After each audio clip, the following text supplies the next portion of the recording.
Hello aspirants, welcome to daily news analysis of the Indian Express. Today the date is 25th November. So let's get started. In the aftermath of 26/11 attack, the Mumbai attack, यहाँ पर ना coastal surveillance के लिए खरीदे गए थे 46 boats to track cities coast. Okay, out of which only 8 are working today. Okay, so not that big important news, but कहीं ना कहीं ये दिखाता है हमारे केयरलेस एटीट्यूड को कि हम लोग विजिलेंस जब कुछ डिजास्टर हो जाता है तब विजिलेंट हो जाते हैं बट उसके बाद अगेन वी गेट कॉम्प्लिसेंट। यहाँ पर अभी भी जो लेबर्स हैं वो अंडर ट्रैप हैं और ये दिखाता है कहीं ना कहीं कि जब बात आती है डेवलपमेंट की तो माइग्रेंट लेबर्स सबसे इंपॉर्टेंट रोल प्ले करते हैं इंडिया के डेवलपमेंट में, स्मार्ट सिटीज से लेकर हमारे स्मॉल टाउन्स तक। बट जब बात उनकी ह्यूमन साइड की आती है, ओके, तब ऐसी कोई पॉलिसीज नहीं है, ऐसी कोई गवर्नमेंट स्कीम्स नहीं होती है जो उनके एक ह्यूमन वे से उनको देखें। ठीक है, जस्ट फाइनेंशियल मैटर से देख लेंगे। एक इंटरस्टेट माइग्रेशन एक्ट भी बना रखा है इन्होंने, बट कहीं ना कहीं जब उनकी ह्यूमन साइड की बात आती है तब उतना ज्यादा कोई स्टेट ध्यान देता नहीं है उन पर। ओके, और बाकी आपको पता ही है कि मोस्टली माइग्रेशन कहाँ से होता है, यूपी बिहार झारखंड साइड से आपके महाराष्ट्र गुजरात साइड पर, केरल। ओके, कतर ने एक्सेप्ट कर ली है इंडिया की appeal against the death penalty of 8 Indians. तो देखते हैं उसमें आगे चल के क्या निकल के आता है। ना यहाँ पर गवर्नमेंट बहुत सीरियस है कि ये जो बैटिंग एप्स बहुत ज्यादा आई है ना, इनको लेकर सीरियस कंसर्न है। Amid growing concern, the current rules lack legal teeth to effectively deal with the online gaming sector. Okay, so Center has initiated a process to review the regulation specifically to address apprehensions over offshore betting apps masquerading as online games. Okay, ये जो offshore यानी India से बाहर की apps हैं जो कहती हैं कि ये कुछ नहीं है, हमारा तो ऑनलाइन गेमिंग प्लेटफॉर्म है, बट वो गेमिंग प्लेटफॉर्म अच्छा खासा एक पोटेंशियल रखती है मनी लॉन्ड्रिंग के लिए। राइट, तो अभी के लिए तो गवर्नमेंट ने फिलहाल अलाउ कर रखा है कि आप एक सेल्फ रेगुलेटरी बॉडी सेट कर लीजिए खुद के लिए, बट इस पे गवर्नमेंट रूल्स टाइट करेगी अभी। नाउ यहाँ पर अब देखिए आरटीआई में अंडर दिस सेंटर को पावर दी गई है under sub section 2 of section 24। ये एम्पावर करता है सेंटर को कि वो एग्जाम्प्ट कर सकती है किसी भी सिक्योरिटी एजेंसी या बॉडी को from the purview of transparency law. यानी कि अब जो सर्टीन है हमारा इमरजेंसी रिस्पॉन्स टीम जो कि साइबर अटैक वगैरह से डील करता है, उसको आरटीआई के परव्यू से बाहर कर दिया है गवर्नमेंट ने, क्योंकि उसका मानना है कि ये एक सिक्योरिटी एजेंसी है और इसको आरटीआई के दायरे से बाहर रहना चाहिए, इसको हर चीज बतानी नहीं चाहिए। राइट, और ये आती किसके अंडर में, तो ministry of electronics and information technology के अंडर में। बट इसमें ऐसे काफी सारे पॉइंट्स हैं जो हमें जानने चाहिए अपने प्रीलिम्स के लिए। RTI act 2005 administered by department of personal and training. ठीक है, next is the inclusion of certain in the second schedule of the act. और सेकंड शेड्यूल में अगर आपने किसी चीज को डाल दिया तो वो चीज पे बाहर हो जाती है आरटीआई के नॉर्म से। Now, with the inclusion in second schedule of the RTI Act, CERT-In now joins the list of 26 other intelligence and security organizations which are already exempted. तो ओवरऑल हमारे यहाँ कितने ऐसे ऑर्गेनाइजेशन है जो एग्जाम्प्ट है आरटीआई के परव्यू से? 26। ओके, हम पूरे नाम देखेंगे क्योंकि कुछ एक नाम ऐसे होंगे जो ऑब्वियस हैं जैसे बीएसएफ वगैरह। ठीक है, बट कुछ ऐसे भी होंगे जो आपको एग्जाम में कंफ्यूज कर सकता है। यूपीएससी आजकल इस तरह की चीज आपसे पूछता है क्योंकि वो एक अवेयरनेस चाहता है आपके अंदर से कि किस तरह की सिक्योरिटी से रिलेटेड है। तो वैसी बात है कि आप नाम से पहचान लेना चाहिए आपको कि ये आरटीआई के डोमेन से बाहर होगी। देखिए, intelligence bureau obviously raw agency, ठीक है, इंक्लूडिंग इट्स टेक्निकल विंग जो टेक्निकल काम देखता है। Aviation research centre of cabinet secretariat, DRI department of revenue intelligence, central economic intelligence bureau, directorate of enforcement narcotics control bureau, special frontier force, border, ठीक है, BSF आ जाएगा, CRPF Indo Tibetan border, CISF, NSG Assam rifle, सशस्त्र सीमा बल, directorate general of income tax. इसको ध्यान रखिएगा, ये होगा कहीं ना कहीं जो आपको एग्जाम में शायद क्लिक ना करे कि ये भी आरटीआई के डोमेन से बाहर हो सकता है।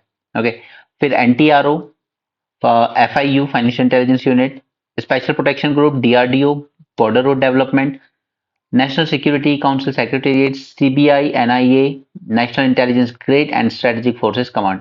ठीक है, तो कहीं ना कहीं ये सीबीआई भी थोड़ा सा शायद आपके दिमाग में वहां पर स्टिक ना हो। ठीक है, तो ये दो नाम अच्छे से याद रखिएगा, बाकी सब ऑब्वियस हैं कि उनको आरटीआई के डोमेन से बाहर ही रखना होगा। और अब सर्टेन भी आरटीआई के डोमेन से बाहर कर दिया गया है। Clear? So under section 24 of the RTI, certain organizations are exempted from the law. But अब यहां पर जो पॉइंट्स है ना, ये आपके प्रीलिम्स को ट्रिकी बनाएंगे। देखिए यहाँ पर information pertaining to the allegations of corruption and human rights violation shall not be excluded under this subsection. Okay, आप उस ऑर्गेनाइजेशन और उसके काम को एक्सक्लूड कर सकते हो, बट अगर उसमें किसी तरह का करप्शन हुआ है उस ऑर्गेनाइजेशन में, या उसने कहीं पर ह्यूमन राइट्स वायलेशन किए, जैसे कई बार सिक्योरिटी फोर्सेस के हाथ हो जाता है, जब मणिपुर में एक मजदूरों की गाड़ी जा रही थी जिसको मिस्टेकनली गलती से फायर कर दिया गया एंड वो डेथ हो गई थी, ठीक है, तो वो ह्यूमन राइट्स वायलेशन थे, तो उसको एग्जाम नहीं कर सकते, वो असम राइफल से हुई थी आई थिंक वो गलती। और तो करप्शन और ह्यूमन राइट्स की केस हैं अगर इन सिक्योरिटी एजेंसीज के अगेंस्ट, तो वो एक्सक्लूड नहीं किए जाएंगे। First thing, remember this for your prelims. Second, provided further that in the case of information sought for this in respect of allegations of violation of human rights, the information shall only be provided after approval of chief information commission। ठीक है, ये भी point important है, approval लेना होगा chief information commission का, उसके बाद ही वो इंफॉर्मेशन आपको दी जा सकती है, right. And such information shall be provided with in 45 days। Now, RTI law empowers the center to amend second schedule by including therein any intelligence or security organization or omitting any. The center can amend the second schedule through notification in the official gazette, and such notification shall be laid before each house of parliament। Clear? तो ये दो point मुझे लगता है prelims के लिए important है, और ये जितनी भी बॉडीज इसमें से आती हैं उसमें से ये दो बॉडीज आपके लिए बहुत इंपॉर्टेंट हो जाएंगी, directorate general of income tax and CBI, ये दोनों भी डोमेन से बाहर रखी जाती हैं। ओके, नो अब इसके साथ ही मैंने क्या किया है, आपको आरटीआई से रिलेटेड सारे जो इश्यूज हैं पिछले कुछ साल में, वो सब एक जगह पर पूरे एक 360 डिग्री कवरेज के साथ दे दिए, ठीक है, क्योंकि मुझे नहीं लगता कि इसमें मुझे आपको कुछ भी ऐसा अलग से देने की जरूरत है जो कि आपको जिस पे मैं आपको अलग से मेंस 450 में वीडियो बना के दूं, क्योंकि मैं बना सकता था ऐसे वीडियो, बट जरूरत नहीं यार, इतना तो अब आप लोग पढ़ चुके हो कि सेल्फ रीड कर लोगे। ठीक है, 2005 में आया था ये act. It mandates timely response to citizen request for government information. Objective क्या था? To promote transparency and accountability. और 2019 में जो अमेंडमेंट एक्ट हुए हैं ये बहुत इंपॉर्टेंट है आपके लिए। सबसे पहला क्या हुआ है? सबसे पहला हुआ है इनके टेन्योर को लेकर। अब ये कहा गया है कि चीफ इंफॉर्मेशन कमिश्नर और information commissioner will hold office for such term as prescribe by central government. This is important, central government will prescribe the tenure. पहले क्या था? पहले फिक्स टेन्योर दिया जाता था 5 ईयर का। और तो कहीं ना कहीं कह सकते हो कि सेंटर की पावर इसमें बड़ी है, ठीक है, सेंटर ने चीज कंट्रोल अपने हाथ में लिया है। First point. Second, it provided that salary, allowances, and other service of condition of Chief Information Commissioner and Information Commissioner shall be such as prescribed by the central government। जबकि पहले ये नॉर्म्स पूरे fix थे, ठीक है, कि आपकी क्या सैलरी होगी और क्या आपके अलाउंसेस होंगे, बट अब ये फिर से सेंटर ने अपने हाथ में ले लिया है, तो यहां पर भी सेंटर ने अपना कंट्रोल बढ़ाया है।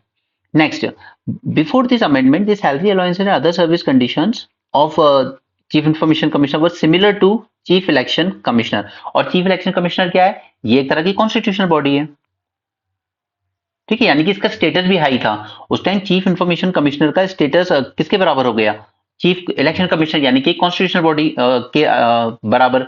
और जबकि ये चीफ इंफॉर्मेशन कमिश्नर ये है क्या एक्चुअली में? ये स्टैट्यूटरी बॉडी है, पार्लियामेंट्री लॉ से बनी है, बट ये इक्विवेलेंट हो गई थी कॉन्स्टिट्यूशनल बॉडी, इसलिए ये अमेंडमेंट किए गए थे।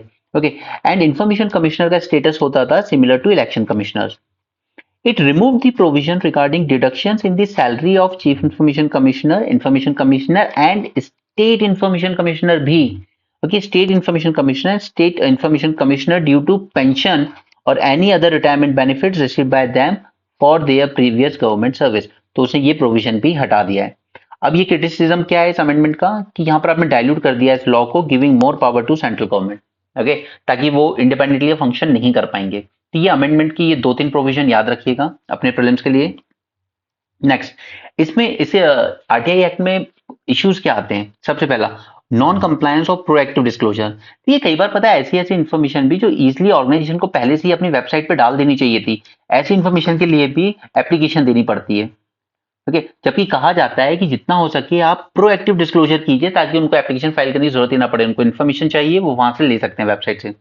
Hostile approach of public information officers towards citizen and misinterpreting provisions of RTI Act to conceal information। ठीक है, जानबूझकर इंफॉर्मेशन छुपाई जाती है।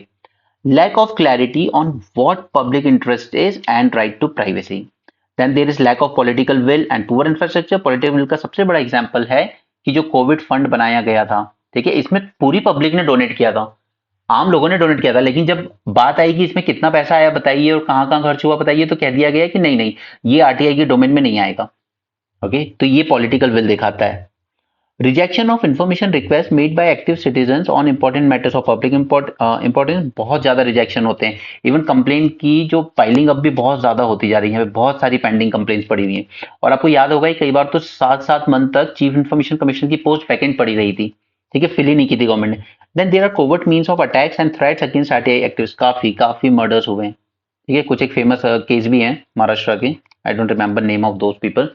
ऑलराइट, वे फॉरवर्ड में मैंने कुछ सजेशंस लिख दिए हैं, वो देख लेना आप, ठीक है, खुद से मैं ये फाइल शेयर कर दूंगा टेलीग्राम ग्रुप में। इसके बाद चीफ इन्फॉर्मेशन कमीशन की बात आई है, तो ये अब हमारे प्रीलिम्स के लिए इंपॉर्टेंट है, तो चलिए इसको भी यहीं पर रिवाइज कर लेते हैं। It was established by government in 2005. It is not a constitutional body but a statutory body that is set up by parliament. Okay, एक चीफ इंफॉर्मेशन कमिश्नर होगा and not more than 10 information commissioner. Okay, not more than 10 information commissioner appointed by president on recommendation of a committee. एक committee recommend करती है consisting by prime minister, leader of opposition और कोई सा भी एक union cabinet minister, जिसे prime minister nominate करेगी। ये 3 लोग मिलकर सिलेक्ट करते हैं। ये आप मतलब कह सकते हो कि एक तरह का कॉलेजियम। और कब तक इनका टर्म होता है, तो दे शैल होल्ड ऑफिस, पहले तो 5 साल था, अब क्या है, उनका टर्म प्रिस्क्राइब करेगी सेंटर डिसाइड करेगी, ठीक है, वो 3 साल हो सकता है, 2 साल हो सकता है, 5 साल हो सकता है, या फिर जब तक उनकी एज 65 ईयर ना हो जाए, whichever is earlier. They are not eligible for reappointment, remember this. Okay, इसके अलावा they also have a suo motu power, यानी कि खुद से भी कुछ कर सकते हैं, ठीक है, जरूरी नहीं है कि एप्लीकेशन आएगी तभी करेंगे। While inquiring the commission has power of civil code, remember this. Right, तो ये मैंने आपको शॉर्ट में बता दिया, जो भी आरटीआई एक्ट से लेकर हमें पूरा 360 डिग्री कवरेज लेना था। आप उस पीडीएफ को टेलीग्राम ग्रुप से लेके एक बार अच्छे से रीड कर लेना। Yeah, that's all the benefits that you get in that mains 450 plus program. Okay, that is really, it will give you many times benefit. यहाँ पर हम लोग रीनेम करने वाले हैं अपनी इंडियन एयरफोर्स को as Indian air and space force. And India is not the only first one, but even France भी अपनी जो एयरफोर्स है उसको इसी नाम से बुलाता है, एयर प्लस स्पेस फोर्स, ठीक है। यहाँ पर कुछ फेडरलिज्म का इशू वापस आया है कि यहाँ पर 10 डिस्ट्रिक्ट कलेक्टर को ईडी ने समन भेजा है with respect to sand mining.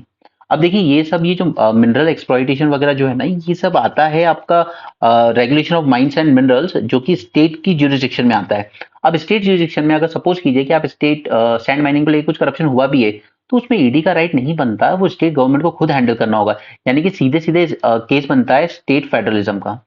और फिर वही बात आ जाती है कि हमेशा ऑपोजिशन स्टेट में ही हो रहा है क्या सब कुछ, और कहीं कुछ नहीं हो रहा है, तो कहीं ना कहीं ईडी का मिसयूज बहुत अच्छे से हो रहा है इस वक्त सेंट्रल गवर्नमेंट के द्वारा।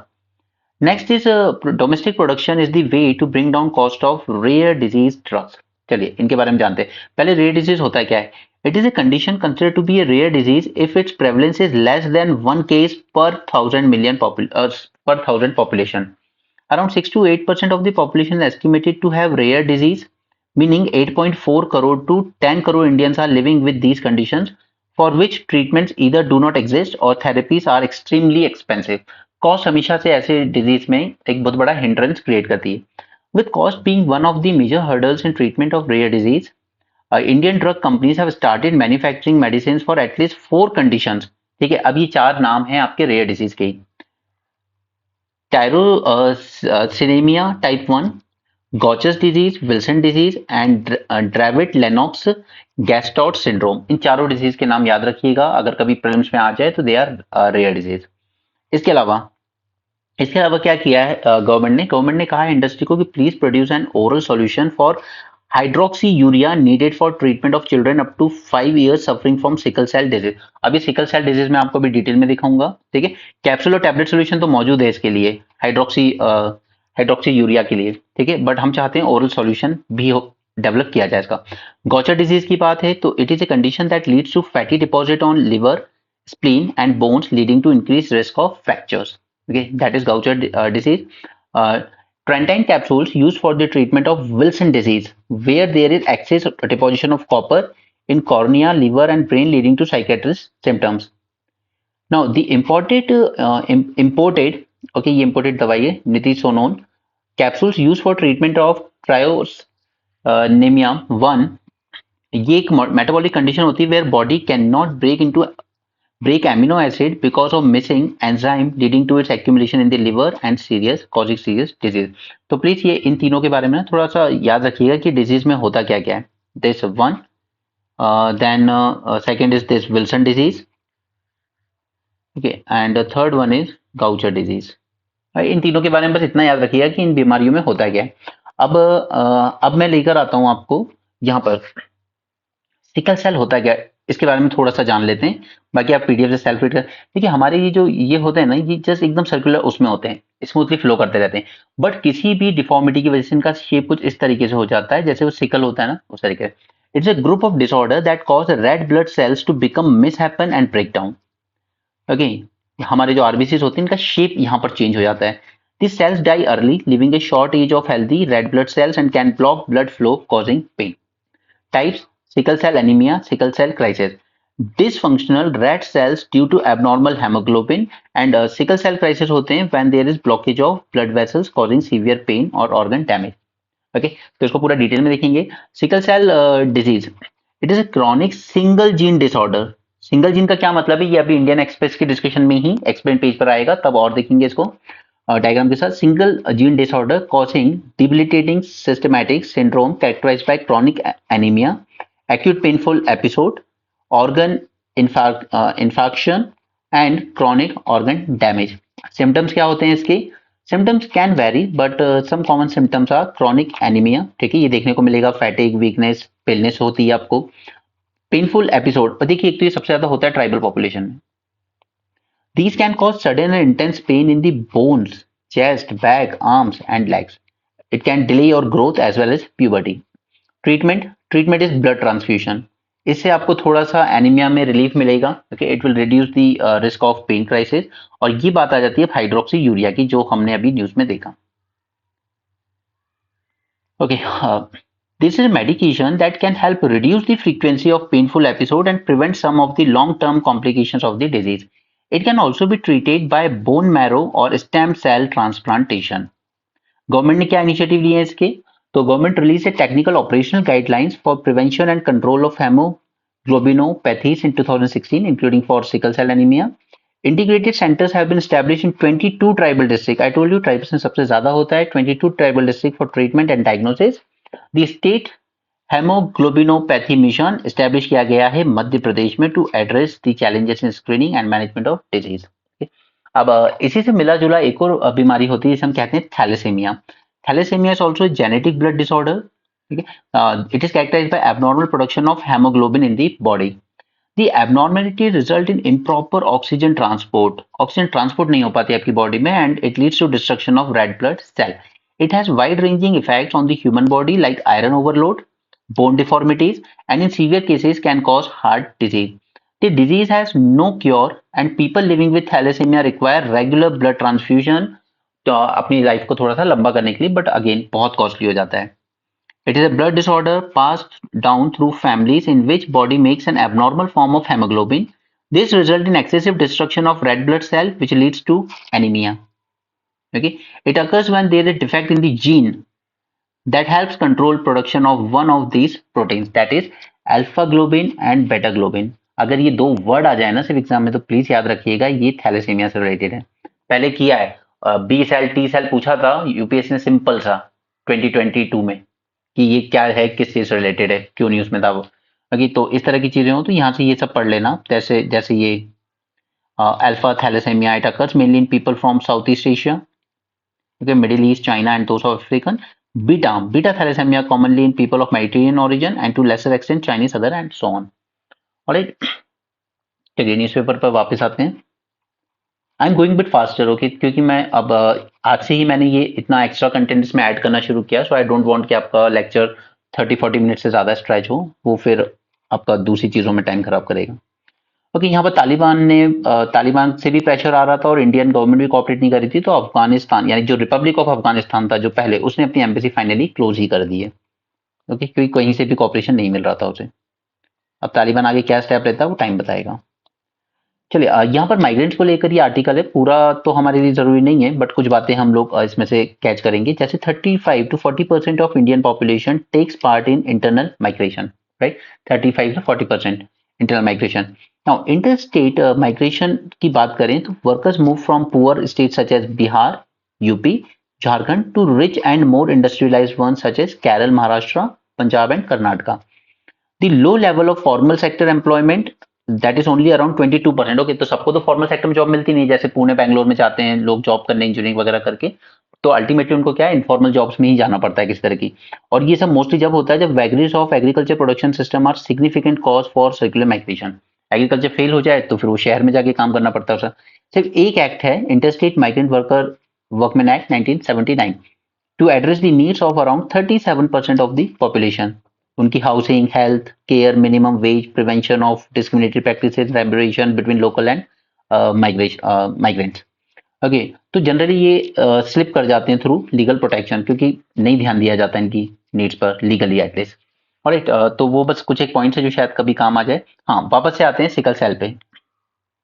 एक मिनट, थोड़ा इसको लाइट कर लेते हैं.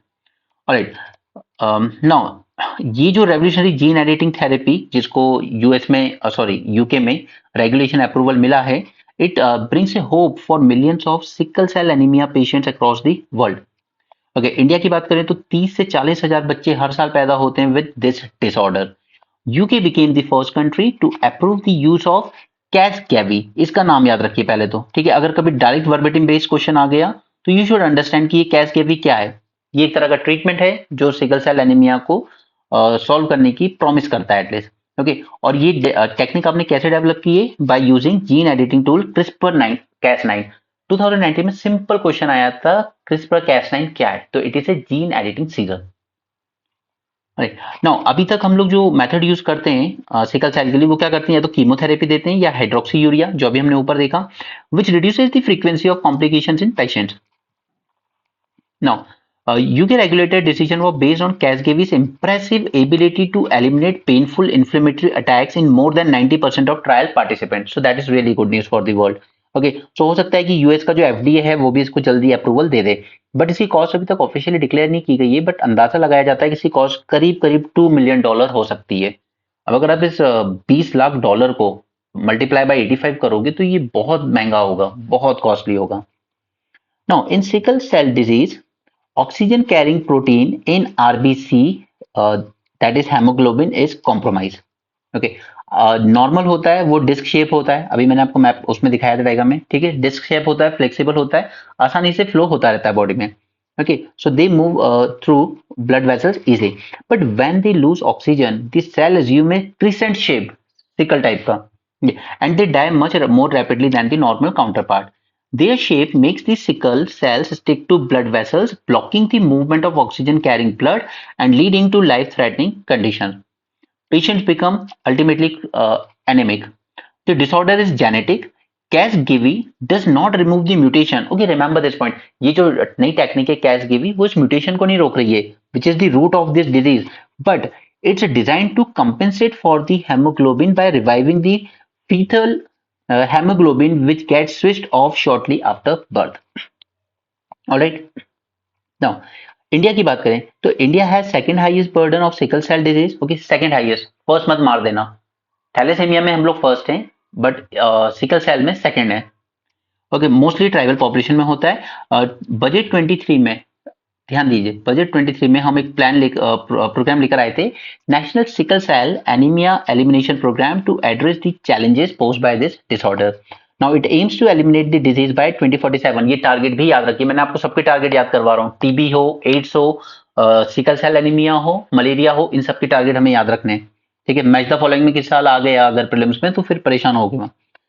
However, research institutes should explore the possibilities offered by gene editing to develop affordable therapies. But research on cell editing therapy is just at a relatively nascent stage in India at least. Okay. Now, green versus poor. देखिए, green versus poor की बात कहाँ आती है? जब बात करते हैं कि यार एनवायरमेंट प्रोटेक्ट करना है, एनवायरमेंट प्रोटेक्ट करना है, sustainable development, green development, but poor की बात ये आ जाती है कि मिलियंस को पॉवर्टी से बाहर भी तो निकालना है, ठीक है. अब अगर रिन्यूएबल इलेक्ट्रिसिटी की तरफ जाएंगे तो कोल से बनने वाली इलेक्ट्रिसिटी और जो इतना इन्वेस्ट किया है 70 साल तक, उसका क्या, ठीक है. अभी भी कुछ गांव हैं जहां पर इलेक्ट्रिसिटी प्रॉपर नहीं पहुंच पा रही है अभी भी, ठीक है. तो या तो इन पुअर्स का ध्यान दे लें या एनवायरमेंट का ध्यान दे लें, क्योंकि ultimately it was all develop countries who are responsible for all those जितना भी नुकसान हुआ है हमारे अर्थ को. A green versus poor narrative. Okay, the only stable, economically sustainable future is one of the energy security. Okay, ऐसा future जहां पर energy security हो सबके लिए, disaster के against resilience हो, चाहे flood हो, heat waves हो, well-funded coordinated recovery from them, and ultimately a cap on temperature rise at 1.5 degree centigrade. अब इसकी रिगार्डिंग मैं आपको बता चुका हूं कि 2023 हमारा वार्मेस्ट ईयर हो सकता है अब तक का। ठीक है, इसमें 86 डेज ऐसे थे जब ऑलरेडी टेम्परेचर एक्सीड कर चुका है 1.5 डिग्री को, और 4 डेज तो ऐसे भी थे जब हम ऑलरेडी 2 डिग्री सेंटीग्रेड को भी एक्सीड कर चुके हैं। राइट।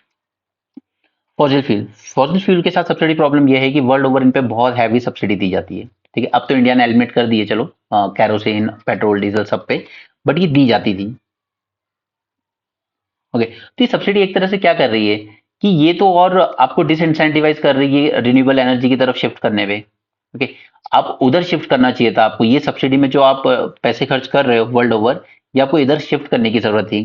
ओके, क्योंकि इन फॉसिल फ्यूल की वजह से अल्टीमेटली क्या हो रहा है, क्लाइमेट चेंज और ज्यादा एग्रेवेट हो रहा है, फिर वही ड्रॉट, फ्लड, हीट वेव, ठीक है, फार्मर को नुकसान, फूड सिक्योरिटी, वो सब चीजें आ रही हैं। प्राइसेस हैज स्वंग, मोस्टली तो ये कन्फ्लिक्ट जो हुए हैं यूक्रेन वगैरह, फिर इसराइल वगैरह, उस वजह से प्राइस ऊपर नीचे होते रहते हैं। Now this pushes up the cost of transport, food, electricity and basic household necessity. अब अगर ये कॉस्ट ऑफ ट्रांसपोर्ट महंगी हो जाती है, जैसे बस में आप ट्रैवल कर रहे हो, मेट्रो में कर रहे हो, तो महंगी हो जाती है। ठीक है, फूड की प्राइसेस, तो सबसे ज्यादा ये किस पर अटैक कर रहे हैं, पुअर पीपल पे ना, या लो इनकम वालों पे।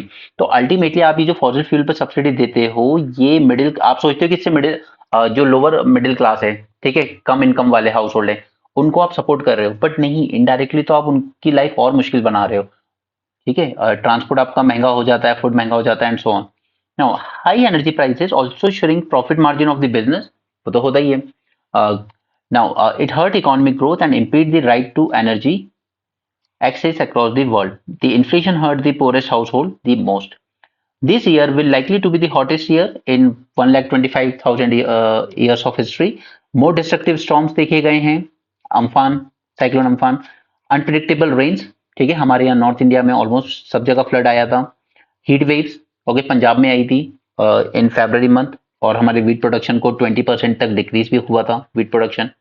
राइट, तो अल्टीमेटली वो फूड सिक्योरिटी को अटैक करता है। ड्रॉट्स देखे गए, causing massive economic damage and affecting hundreds of millions of people. In 22, government spent over $4 trillion of taxpayer money or borrowings on fossil fuel subsidies. अब देखिए जरा फॉसिल फ्यूल सब्सिडी पे world over कितना invest किया हमने, $7 trillion.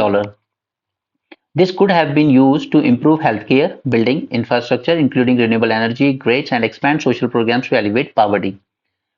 We need to phase out such subsidies and help the poorest and improve their economies. Global stocktake on climate action progress बहुत slow देखी गई है। ठीक है, अभी ये स्टॉक टेक हुआ था क्योंकि पेरिस क्लाइमेट जो हुआ था 2015 में, उसमें सबने अपने अपने आईएनडीसी सेटअप किए थे कि हम इतना इतना टारगेट अचीव करेंगे, तो उसका जो रिव्यू हुआ है, उसको रिव्यू करना होता है हर 3 साल में, तो उसके रिव्यू को ही हम लोग कहते हैं global stocktake. Okay, now we need investment in new fossil fuel production to renewable energy, यहाँ से हमें शिफ्ट करनी है। ठीक है, it will provide stable, reliable and lower price energy to propel economic growth. COP28 हो रहा है इस साल दुबई में, यहाँ पर हम लोग एग्री कर सकते हैं कि हम लोग ट्रिपल करेंगे वर्ल्ड रिन्यूएबल एनर्जी कैपेसिटी, हम लोग डबल करेंगे energy efficiency, and we will also double the finance. We can make the climate loss and damage fund a reality, क्योंकि ये लास्ट टाइम पर COP27 में स्टैब्लिश तो हो गया, बट इसमें अभी तक जीरो अमाउंट पड़ा हुआ है। ठीक है, कोई पैसे इसमें दिए नहीं गए, तो हो सकता है कि इस बार दिए जाएं, इसमें कुछ एलोकेट किए जाएं। मैंग्रोव्स को लेकर यहाँ पर कुछ बातें, ठीक है। मैंग्रोव्स बहुत अच्छे कार्बन सिंक होते हैं, बहुत सारी कार्बन डाइऑक्साइड को स्टोर करके रखते हैं। We have to increase the blue carbon stock by planting mangroves. ये ब्लू कार्बन जो स्टॉक जो बोल रहे हैं ना, इसका मतलब यही है कि मैंग्रोव्स जो कार्बन को स्टोर करते हैं उसको कहते हैं ब्लू कार्बन स्टॉक। इसमें मैं भी आपको डिटेल भी बताऊंगा पूरी, पहले जरा इसमें जो दिया है वो जान लें। सुंदरबंस अंडर थ्रेट, 4.5 मिलियन लोग यहाँ रहते हैं, affected by storm, flood, cyclone, land subsidence, coastal erosion, salt water intrusion into fresh water and agriculture land, तो वो सॉइल को अनफिट कर देता है for crop cultivation, affecting the mangrove integrity in high temperature. Okay, it altered the salinity levels and led to habitat loss. Why are mangroves important? So they arrest soil erosion from rising tides. Beside easing wind and water force during a cyclone, उसको रोकते भी हैं, and they remove 10 times more carbon from air because they transfer it to soil. अब देखिए tree और mangrove में एक फर्क जानिए। ट्री क्या करता है, कार्बन स्टोर करके रखता है जब तक वो जिंदा है। जैसे ही आपने उसको कट डाउन करा, वो इस कार्बन को एमिट कर देता है। भाई आपने कट डाउन किया, बर्न किया और वो सब रिलीज कर दिया उसने वापस। लेकिन मैंग्रोव में खास बात ये है कि ये जो कार्बन कैप्चर करके रखता है अपने पूरी लाइफ में, मरने के बाद भी ये इस कार्बन को सॉइल में ट्रांसफर कर देता है, सॉइल में स्टोर कर देता है, एनवायरमेंट में रिलीज नहीं करता। ये फर्क है ट्री और मैंग्रोव्स में। इसलिए मैंग्रोव्स को ज्यादा अच्छा माना जाता है कार्बन स्टोरेज के लिए। अब ये बताइए मुझे, हम मैंग्रोव ज्यादा से ज्यादा प्लांट करें, ठीक है, कार्बन को वो कार्बन डाइऑक्साइड का सिक्वेस्ट्रेट करेगा, तो ये एडेप्टेशन का मेजर बोलेंगे आप इसको या मिटिगेशन? क्या ये एडेप्टेशन मेजर है या मिटिगेशन मेजर है? क्योंकि सोच के बताइएगा, क्योंकि इसी तरह के एप्लीकेशन बेस्ड क्वेश्चन ही पूछेगा आपसे यूपीएससी। मैंने उस टाइम भी आपसे बात की थी, carbon capture and storage technology जो हम रॉक केवन में स्टोर कर रहे हैं, वो मिटिगेशन का एग्जांपल थी, राइट। मिटिगेशन का मतलब ये होता है कि जो चीज ऑलरेडी रिलीज हो चुकी है ना, उसको हम लोग कैप्चर कर रहे हैं, स्टोर कर रहे हैं, मतलब एनवायरमेंट एटमोस्फियर से निकाल रहे हैं। और एडेप्टेशन वो मेजर होते हैं जहां पर आप अडेप्ट करना शुरू कर देते हो कि यार ये चीज अब बदली नहीं जा सकती, इसी के साथ जीना है। लाइक अगर हमें पता है कि हीट वेव्स आएगी ही आएगी फरवरी में, तो हम वीट की उतनी अच्छी क्वालिटी की सीड्स प्रोड्यूस करें टेक्नोलॉजी का यूज करके, कि उस सीड के थ्रू हम लोग उस हीट वेव को टॉलरेट कर सके वो। Alright, mangrove alliance for climate launch किया गया था लास्ट ईयर COP 27 में। इसके बारे में काफी सारी बातें जानना जरूरी है, ठीक है। तो यहाँ पर मैंने आपको पूरा मैंग्रोव अलायंस फॉर क्लाइमेट पर पूरा नोट दे दिया है। मैंग्रोव्स को लेकर कुछ चीजें बता दी हैं यहाँ पर, ठीक है। इनकी जो फीचर्स होते हैं, स्पेशली ये विविपेरस, ऑलराइट, इनके सिग्निफिकेंस क्या है जो आपके मेंस में बहुत जरूरी हो जाता है आपको जानना। और उसके अलावा चैलेंजेस क्या है मैंग्रोव कल्टीवेशन में, ऑलराइट, और वे फॉरवर्ड भी दे दिया। और साथ में मिस्टी स्कीम इंडिया ने लॉन्च की है, जहां पर हम लोग अपने सभी कोस्टल एरियाज में मैंग्रोव का प्लांटेशन करेंगे ज्यादा से ज्यादा, ठीक है। उसमें फंड यूज करेंगे मनरेगा कैंपा फंड से, अलग से फंड नहीं दिए गए। तो मैं उसको आप पे छोड़ रहा हूँ, आप आराम से उसको रीड कर सकते हैं, उसमें ऐसा कुछ नहीं है समझाने वाला, alright. Mangroves transfer the carbon to the soil where it stays unaffected even after the tree is destroyed. This is important property. Researchers say that mangrove forest can remove 10 times more carbon from the air than the forest. At COP 27 held in Egypt, Mangrove Alliance for Climate was launched, और India ने भी इसको join किया था। Goal क्या था? To accelerate conservation, restoration and growing plantation efforts of mangrove ecosystem. Okay, तो वो प्लीज वो पीडीएफ से पढ़ लीजिएगा, उसमें सब कुछ कवर कर दिया मैंने। अब हम आ जाते हैं सिकल सेल पे। यूके ड्रग रेगुलेटर अप्रूव किया है gene therapy to cure sickle cell disease and thalassaemia. It is based on gene editing technology that is CRISPR-Cas9, जिसको नोबेल प्राइज भी मिला था 2020 में इस CRISPR-Cas9 को। ओके, ये एक जेनेटिक सीजर होता है which has revolutionised the field of biotechnology. और इस टेक्नोलॉजी का टेक्निक का क्या नाम है? कैसगेवी, ठीक है। It edits the faulty gene. So for the only permanent treatment has been bone marrow transplantation. अभी तक इसका जो परमानेंट ट्रीटमेंट था इस बीमारी का, वो था बोन मैरो ट्रांसप्लांटेशन, जो आपने शायद क्रिश 3 मूवी में भी देखा है, विवेक ओबरॉय अपने फादर से लेता है। Okay, for which closely match donor is needed, जो कि जनरली या तो फादर के साथ हो सकता है, मदर से। अब देखिए sickle cell trait, suppose carrier father है, यहाँ पे आप दो देख रहे हैं, एक है normal haemoglobin A gene and sickle haemoglobin S gene, right. अब सपोज इनमें से सिर्फ 4 केस बनते हैं, अगर दोनों में ये नॉर्मल हेमोग्लोबिन ए जीन आया तो कोई सिकल की प्रॉब्लम नहीं है, ठीक है। अगर दोनों में एक एक आ गए, ठीक है, एक आ गया ए जीन, एक आ गया एस जीन, तो प्रॉब्लम हो सकती है, ओके। और अगर यही आ गए सिकल हेमोग्लोबिन एस जीन, दोनों दोनों पेयर, तो फिर डेफिनेटली होनी, right. So there is 25% chance of inheriting two normal A genes, देखिए यानी ये वाले 25 क्यों? क्योंकि 4 है ना, 1 2 3 4, तो 25% chance, and this child will not have either sickle cell trait or sickle cell disease. 50% chance of inheriting one normal A gene and one S gene.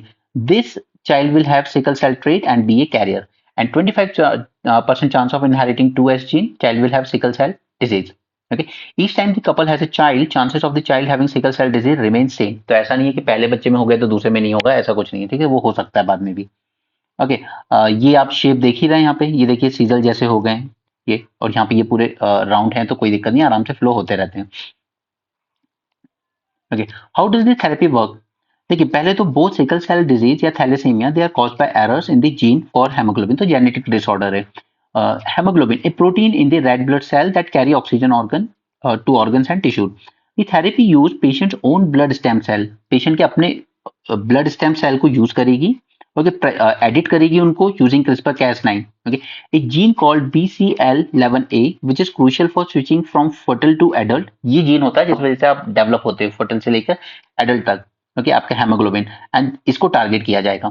Fetal haemoglobin which is naturally present in everyone at birth does not carry the same abnormalities as adult haemoglobin. तो इसी level पे अगर हम काम कर लेंगे तो जल्दी ठीक हो सकते हैं। What are sickle cell disease and thalassaemia? तो ये ऑलरेडी मैं आपको पीछे बता ही चुका हूँ पीडीएफ में पूरे नोट्स देके, ठीक है, तो मैं सेम चीज वापस से रिपीट नहीं कर रहा हूँ यहाँ। India has the largest number of children with thalassaemia, okay, और सिकल सेल में हम लोग क्या है, सेकंड नंबर पे, ठीक है। नो, ये देख लीजिए एक बार इसको, ठीक है, ये रेडियो वेव्स वगैरह की, ठीक है।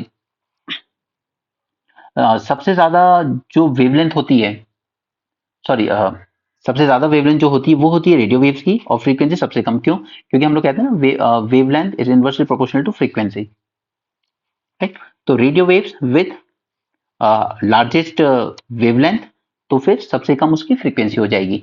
आगे बढ़ते हुए रेडियो वेव से microwaves, infrared, ultraviolet, X ray and gamma rays. Gamma rays में आपकी फ्रीक्वेंसी बहुत तेज होगी, देखिए कितनी तेजी से आ रही है, लगातार लगातार, राइट। और वेवलेंथ हो गई बहुत छोटी सी।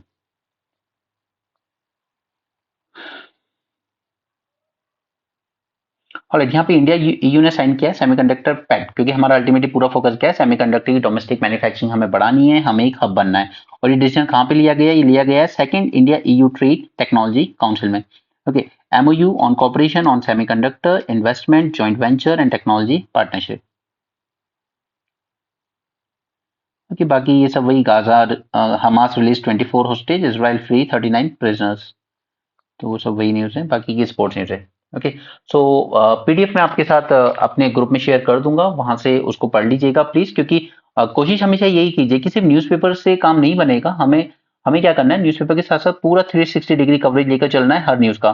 क्योंकि आज के टाइम में आप चाहे प्रीलिम्स को देख लीजिए या मेंस को देख लीजिए, सबका सोर्स कहीं ना कहीं ट्रेस किया जाता है न्यूज़, करंट अफेयर से ही। Okay, UPSC is looking for the aspirants who have great general awareness. Okay, not UPSC is not going into bookish knowledge anymore. At least past 2-3 years के paper तो हमें यही बताते हैं। तो इसलिए बच्चे कहते हैं कि जो भी स्कोर करना है पॉलिटी से कर लो, क्योंकि वो तो फिर भी थोड़ा बहुत बुक से सॉल्व हो जाता है। बट मेजोरिटी क्वेश्चंस आपके जनरल अवेयरनेस से ही सॉल्व होंगे, और वो तभी होंगे जब आप उतनी हॉलिस्टिक अंडरस्टैंडिंग के साथ न्यूज़पेपर पढ़ेंगे। ऑलराइट, तो मैंने आपके साथ आरटीआई डिटेल में डिस्कस किया, उसके सारे इश्यूज वगैरह जितना भी था। मैंने आपके साथ sickle cell anaemia and thalassaemia discuss किया। उसके अलावा मैंने आपके साथ मैंग्रोव अलायंस भी डिस्कस किया। ओके, उसमें पीडीएफ में है चारों चीजें, वहां से देख लीजिएगा। Thanks for joining this session, have a great day and keep learning.